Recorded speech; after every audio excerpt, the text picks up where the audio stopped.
Hello, Virginia. Hey, Natalie. Great to see you. Great to see you as well. How are you? I'm thrilled to be here. How are you? I'm fine. I thought that last session conversation around tree equity was very fascinating. It's so nice to join SIS just to learn so many new and inspiring things. Absolutely. Yeah, so I'm looking forward to our conversation. You and I have worked together for a few years now, and you recently became the Chief Global Social Impact Officer for Starbucks. Would you share with me and the audience a little bit about the role, what it means to you, and the vision that you have for impact at Starbucks? You bet. Well, Natalie, let's start by the fact that a role like this exists. The fact that right now the purpose of business has been redefined. And not just because of the pressures of employees and customers and investors, but business leaders recognize there's a new purpose for business. In 2019, the Business Roundtable, with over 180 CEOs, declared that the old model of business's purpose to maximize returns is out of date. And now businesses need to consider their employees and investing in their employees, their supply chains, and the communities that they serve.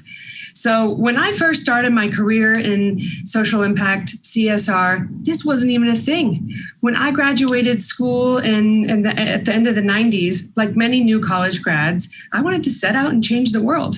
I thought I had to do that at a nonprofit. I didn't even know you could use business for social change.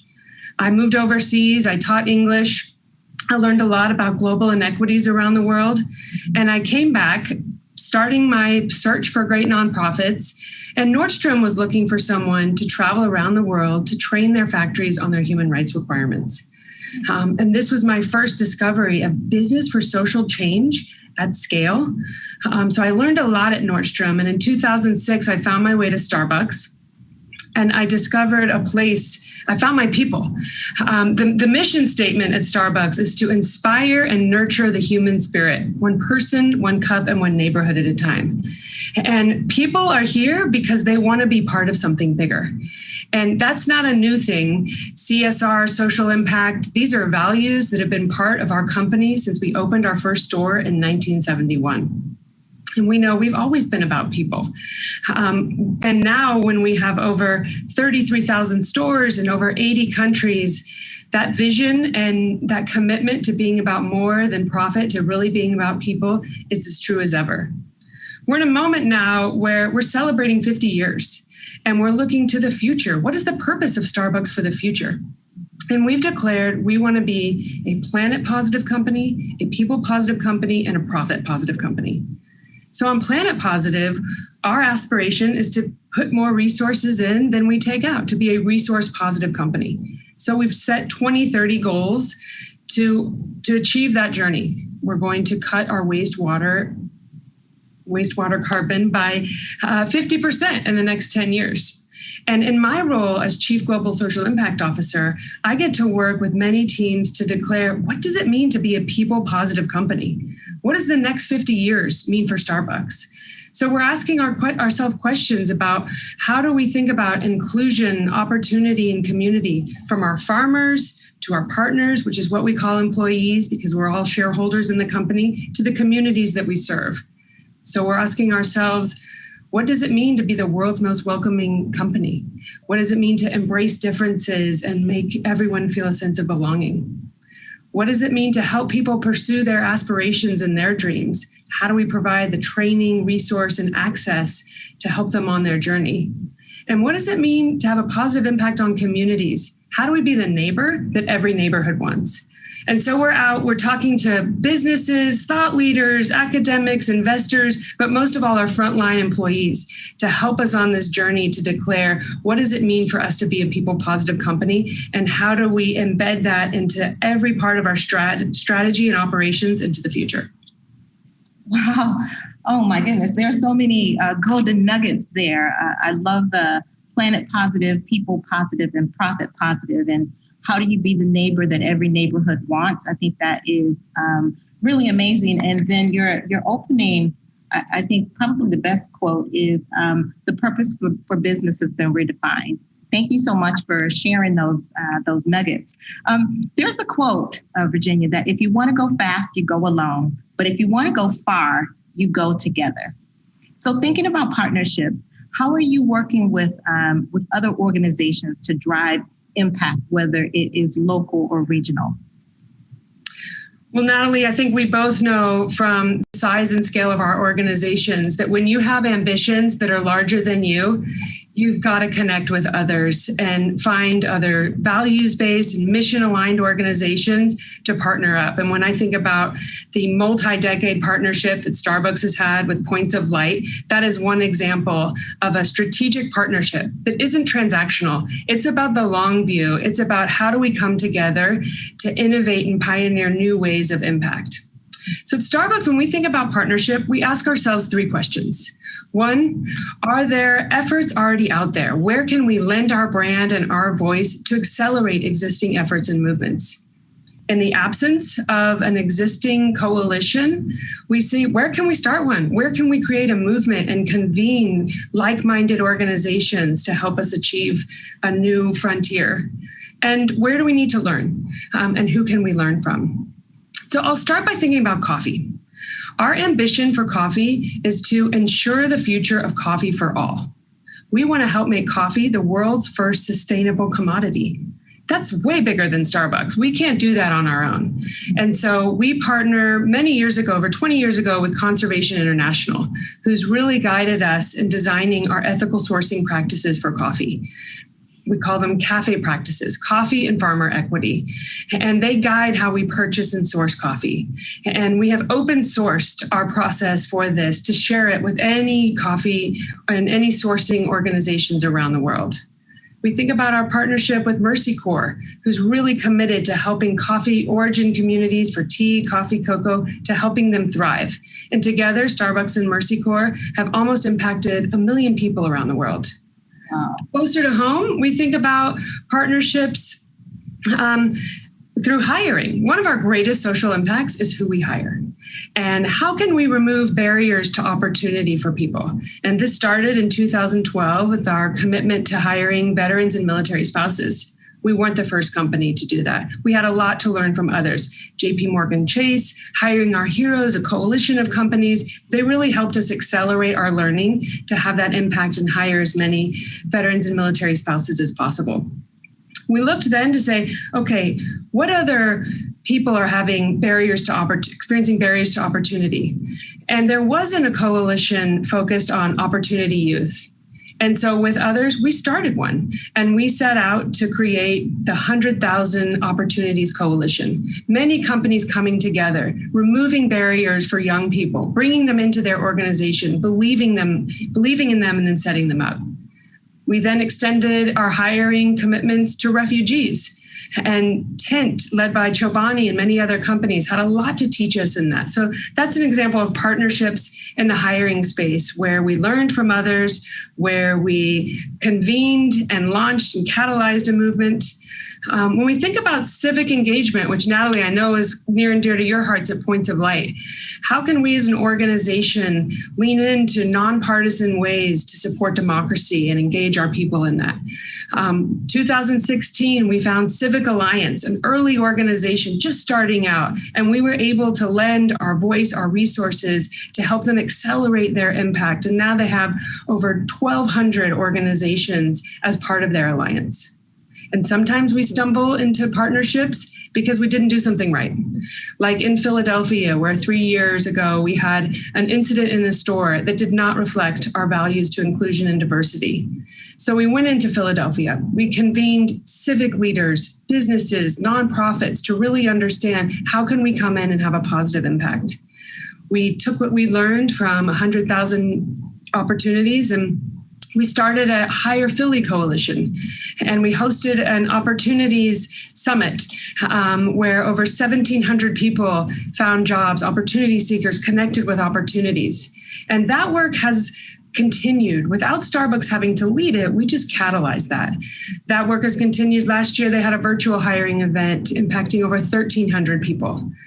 And the lessons that we learned in Philadelphia really guided us beyond that. We wanted to see what can we do at a national level. So we partnered with ASU, Arizona State University, and we developed a curriculum, an anti-bias curriculum called To Be Welcoming, tobewelcoming.com, where you can go in and really reflect on your own bias. So we know we can't do any of this alone. There are experts and allies and people who can really help us take our ambitions to the next level. And so partnerships is an essential element of our work. Well, I have to say thank you for the open source and democratizing access to best practices and the framework, which I think is clear and thoughtful, which is, look at current efforts to see where you might be a tipping point, and you can lean in, figure out where something hasn't been started and be brave, take the initiative, and then also listen and learn. So thank you so much for that framework. I want to talk about your employee base, which you all call partners. You have a massive employee base. How are you encouraging your partners to be civically engaged? At Points of Light, we have the civic circle when we talk about the fact that people can vote and use their voice and donate and volunteer. Just curious if you would share with us how Starbucks is encouraging their employees to get involved and how you're impacting communities. Well, Natalye, you're right. We have a huge employee base. Over 400,000 people around the world wear the green apron. And what we know about them is they're incredible people. They are the agents of our social impact. So the first thing we see is the magic that they make in our stores. And you and I have talked about the energy and the magic that our partners bring to life in their stores. They know that for some people, that trip to Starbucks may be the only time in their day they hear their name said. There's a loneliness epidemic. And that connection that they make with their customers, that's inherent to their ability to have a positive impact. We also know that what they do in their stores beyond that is a great way to have impact, whether that's convening important conversations with, coffee with cops and bringing community together to learn about issues in the community and strengthen those connections. They bring in support groups or nonprofits to talk about what's happening in the community. And they host karaoke night to bring people together over coffee and have a little bit of fun. They ensure that at the end of the day, the food is packaged up and no food is wasted. And that food goes to local food banks serving the community. And we know outside of the store, our partners are engaged. They're doing a lot in their community. And we have a role to amplify that, to help them do even more of that. A few years ago, we launched a program called Neighborhood Grants, where because our partners have their finger on the pulse of what's happening in their community, they can tell us, the Starbucks Foundation, where can we direct grants to have a local impact in your community? And the feedback that we get is incredible. The organizations that we otherwise would never have been able to identify. And I'm really excited to share today. We just concluded our 5th and largest round yet of neighborhood grants. And we were so overwhelmed by the participation from our partners that we have doubled our commitment from 1 million to 2 million to reach over 1,000 nonprofits. Our partners identified organizations in all 50 states and all provinces in Canada. They are helping us understand where can a grant have a catalytic impact to do more. So let me give you an example. There's Frank in Texas. And Frank has been for over 2 decades involved in the Resource Center for Dallas. And his engagement there, he has catalyzed donations, and every year he's really focused in on food and hunger. And he likes to make Thanksgiving really special. He treats people like they're guests in his own home. He helps prepare incredible meals. He brings in entertainment. He treats our customers just like that, where they're coming in and he treats them like guests in their home. And Frank is catalytic. Frank is an example of what we see where one partner, they engage others. During COVID this year, Thanksgiving was really different.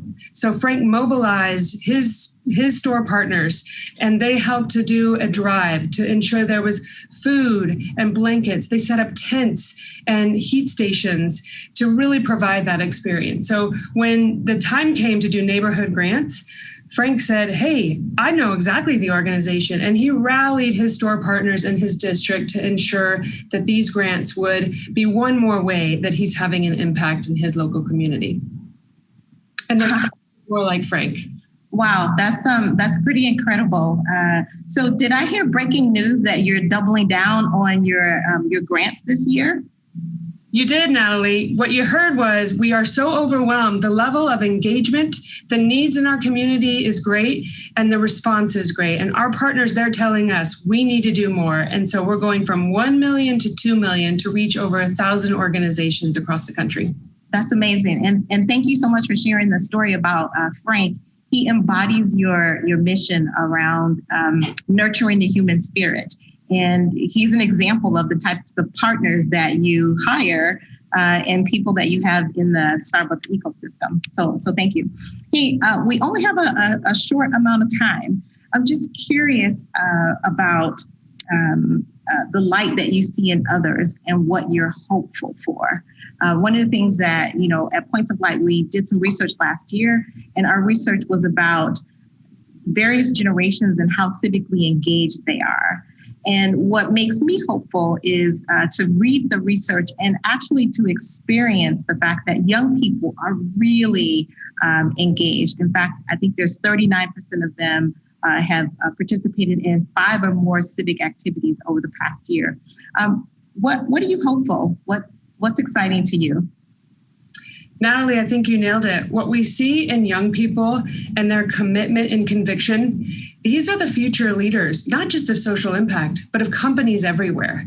And so imagining what we see and the character of our partners, where during COVID, we closed our stores and we were paying people whether they came or not.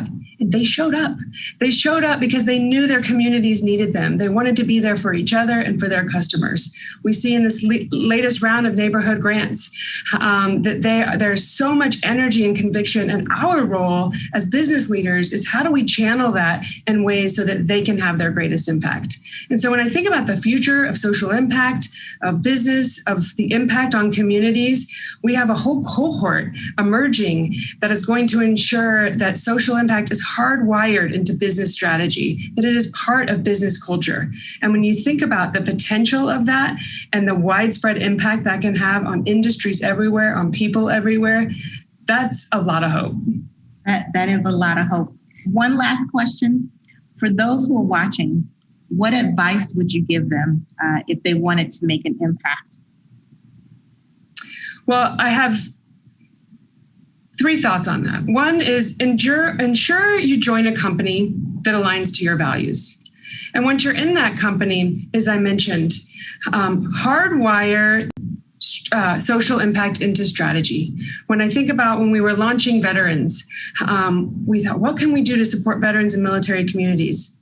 Well, we hire a lot of people. And so a hiring commitment was a natural way to ensure that we were using our platforms and what we can do for social good. So tying to strategy is one key piece. I would also say the culture piece. When I was first bringing back information from factories to our procurement buyers here at Starbucks, I remember talking to a woman and she said, I buy stir sticks and napkins. I had no idea how the decisions I made impacted people on the other side of the world. And so helping make that connection so everyone can see how their purpose and whatever role they have aligns to the broader mission of the company and the impact. And the third piece is don't wait for the perfect opportunity.